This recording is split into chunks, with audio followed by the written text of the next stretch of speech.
안녕하세요. 매일 아침 6시 김영래 편집장의 아침마다 지혜를 저희와 함께 더 깊이 들여다보는 시간입니다. 오늘 함께 살펴볼 글의 주제는 솔직히 가족들과 명절에 둘러앉아서 꺼내기는 좀 껄끄러운 얘기일 수 있어요. 바로 유산 계획입니다. 네, 그렇죠. 상속, 유언 이런 단어만 들어도 마음이 괜히 무거워지잖아요. 맞아요. 그런데 오늘 글의 저자는 이 과정을 아주 인상적인 한마디로 정의하더라고요. 사랑의 마지막 표현이라고요. 그 표현이 참 좋았어요. 네. 그래서 저희는 오늘 이 주제가 죽음이 아닌 남겨질 가족들을 위한 배려와 지혜에 관한 이야기라는 점을 중심으로 파고들어 보려고 해요. 네, 아주 좋은 접근이에요. 이번 탐구의 목표는 유산 계획이 단순히 돈 많은 사람들의 복잡한 절차가 아니라는 거거든요. 재산이 많든 적든 우리 모두가 한 번쯤은 생각해봐야 할 문제라는 그런 공감대를 만드는 거죠.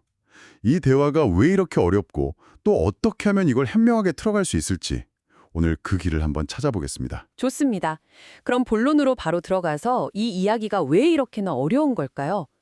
가족끼리 돈 얘기 자체도 쉽지 않은데 하물며 내 사후의 돈에 대한 이야기라니. 그렇죠. 그래서도 우리 세대가 이런 대화에 익숙하지 않아서 문제가 터지고 나서야 서둥된다고 짚어주더라고요. 바로 그 허둥대는 지점이 모든 비극의 시작인 거죠. 소스를 보면 변호사들이 가장 안타까워하는 순간이 바로 그거라고 해요. 조금만 일찍 준비하셨더라면 이 한마디에 얼마나 많은 후회가 담겨 있겠어요. 정말요. 결국 피할 수 있었던 분쟁에 온 가족이 휘말리게 되는 거니까요. 피할 수 있었던 분쟁이라는 말이 확 와닿네요. 결국 이건 죽음을 재촉하는 우울한 일이 아니라 오히려 남은 가족들이 겪을 혼란을 미리 막아주는 거군요. 그렇죠. 인식의 전환이 필요한 거예요.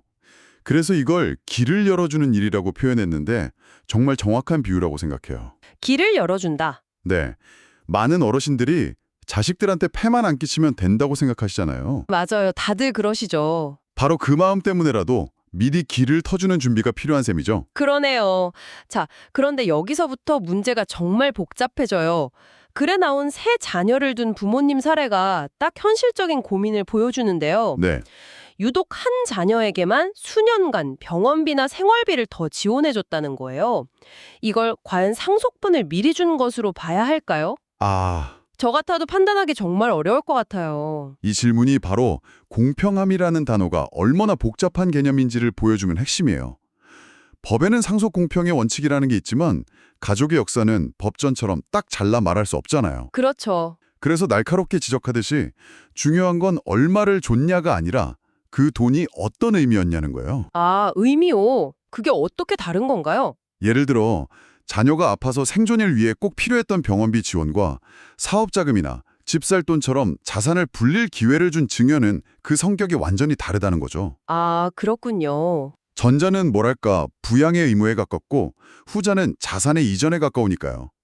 또 다른 변수도 있죠. 다른 변수라면요? 네, 한 자녀는 부모님 곁에서 몇 년간 병수벌을 들었을 수도 있고 다른 자녀는 이미 경제적으로 자리를 잡아서 부모님 재산이 사실상 필요 없을 수도 있고요.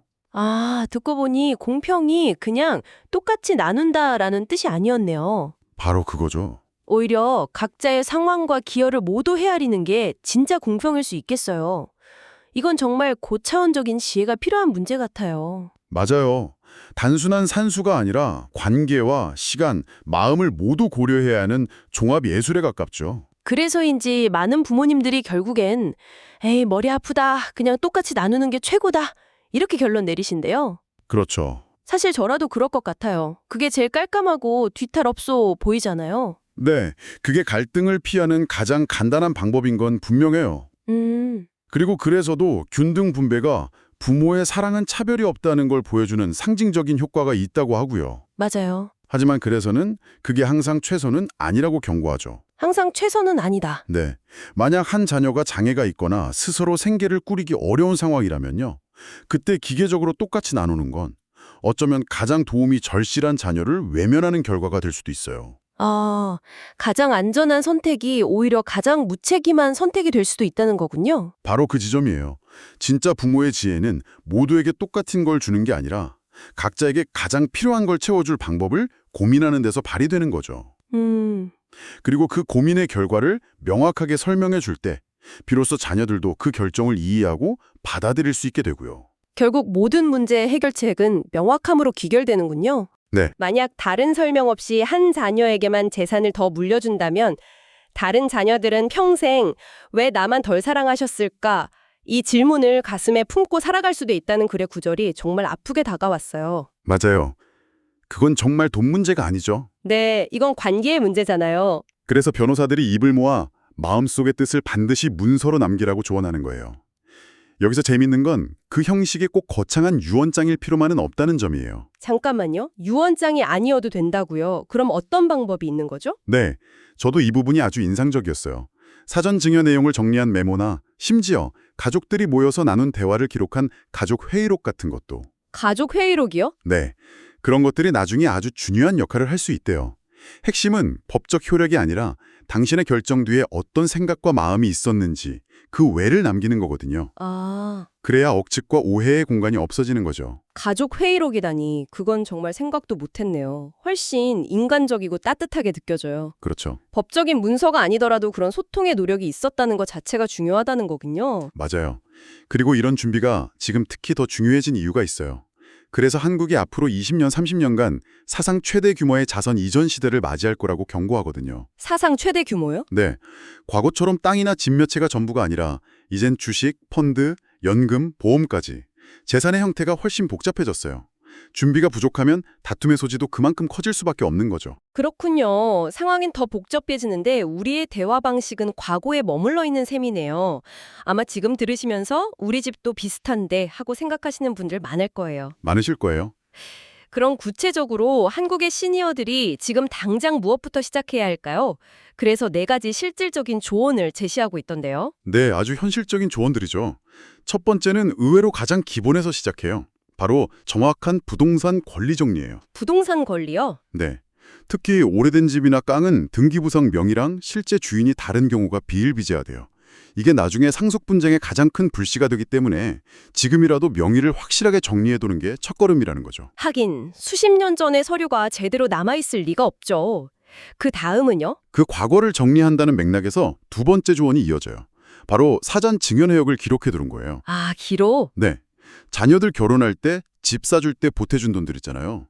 언제, 누구에게, 어떤 명목으로 얼마를 줬는지 간단히 메모만 해둬도 나는 못 받았는데 같은 억울한 소리가 나오는 걸 막을 수 있죠. 그 기록만으로도 오해의 싹을 자를 수 있겠네요. 그럼요.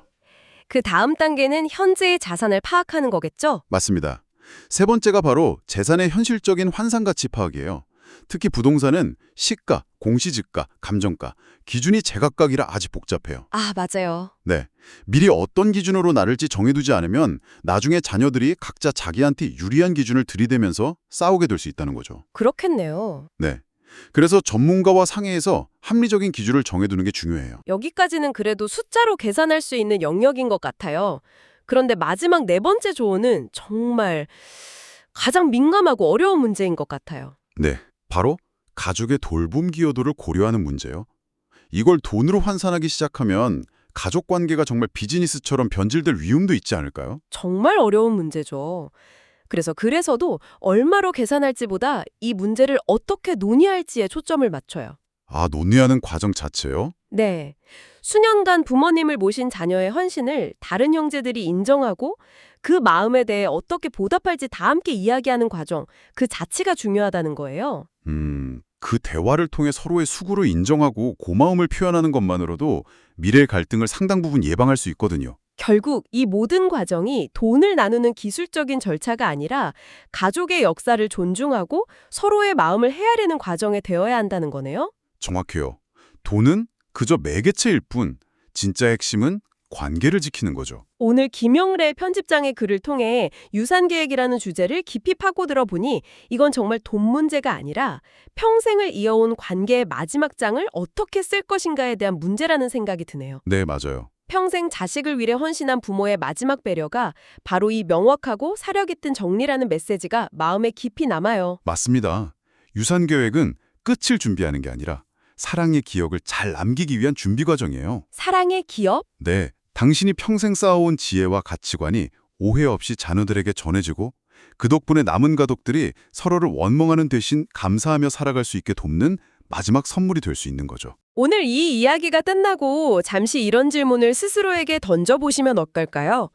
당신이 자녀에게 진정으로 물려주고 싶은 것은 은행 잔고나 부동산 서류 목록뿐일까요? 아니면 그 재산을 통해 지키고 싶었던 가족의 사랑과 화목이라는 가치일까요? 어쩌면 유산 계획은 그 소중한 가치를 전달하기 위한 마지막이자 가장 중요한 대화의 시작일지도 모릅니다.